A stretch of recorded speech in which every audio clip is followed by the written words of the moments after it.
Bismillahirrahmanirrahim. Assalamualaikum warahmatullahi wabarakatuh. Kami dari kelompok 4 yang beranggotakan saya Rima Dwi Amanda dan teman saya Ananta Pasha Oktaviani, Anindya Ramadhani, Diva Septi Anissa, dan Marisa Harahap.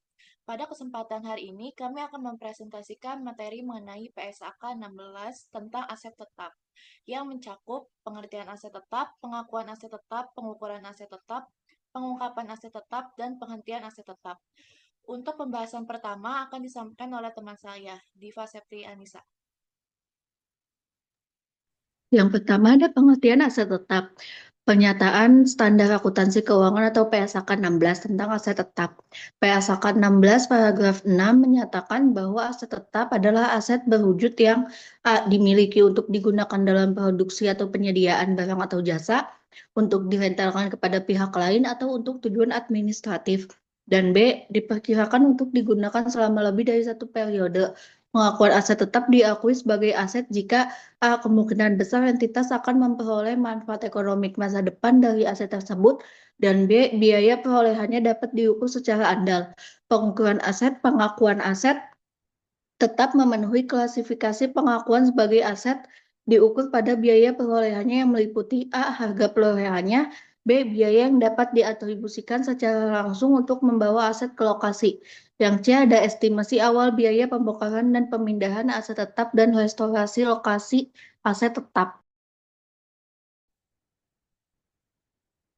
Selanjutnya ada pengakuan aset tetap. Yang pertama, pengakuan aset tetap menurut PSAK 16 dilakukan jika manfaat ekonomi masa depan kemungkinan besar akan mengalir ke entitas dan biaya perolehannya dapat diukur secara andal. Yang kedua, berdasarkan PSAK nomor 16 tahun 2011, pada paragraf 12, entitas tidak boleh mengakui biaya perawatan sehari-hari aset tetap sebagai bagian dari aset bersangkutan. Yang ketiga, biaya-biaya ini diakui dalam laba rugi saat terjadinya. Biaya perawatan sehari-hari terutama terdiri atas biaya tenaga kerja dan bahan habis pakai termasuk di dalamnya suku cadang kecil.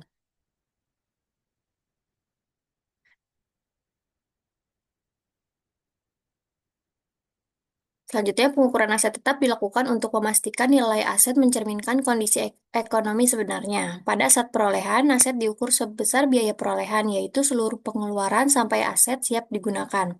Menurut Payangsari dan Nurjana tahun 2018, setelah pengakuan awal, aset diukur dengan model biaya-biaya perolehan dikurangi akumulasi penyusutan dan rugi penurunan nilai.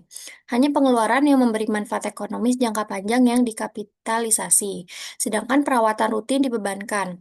Biaya perolehan ini menjadi dasar penyusutan yang dialokasikan secara sistematis selama umur manfaat, sehingga nilai aset tetap relevan sepanjang masa penggunaannya. Selanjutnya, pengungkapan aset tetap. Pengungkapan aset tetap penting untuk memberikan gambaran lengkap mengenai kondisi ekonomi perusahaan.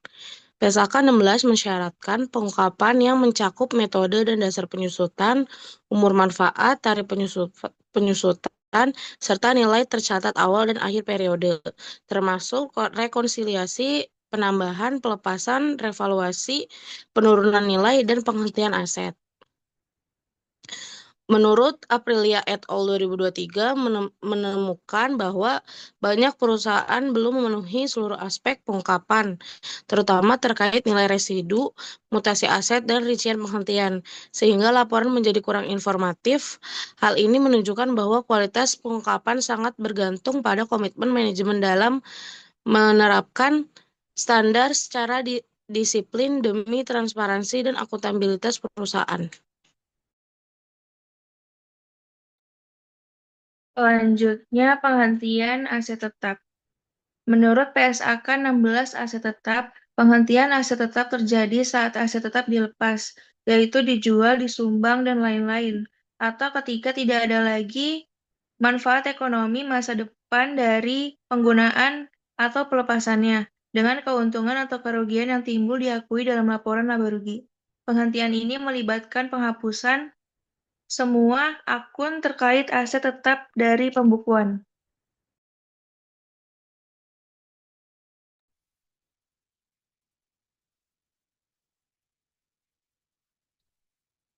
Jadi kesimpulannya, aset tetap adalah aset berwujud yang memberi manfaat jangka panjang. PSAK 16 mengatur pengakuan, pengukuran, penyusutan, penghentian, dan pengungkapannya agar laporan keuangan lebih andal. Aset diakui jika memberi manfaat ekonomi dan biaya dapat diukur, dicatat berdasarkan biaya perolehan, disusunkan sesuai umur manfaat, dan dihentikan saat tidak lagi digunakan. Penerapan PSAK 16 membantu perusahaan menyajikan informasi aset tetap secara lebih tepat dan transparan. Sekian presentasi dari kelompok kami, kurang lebihnya mohon maaf. Wassalamualaikum warahmatullahi wabarakatuh.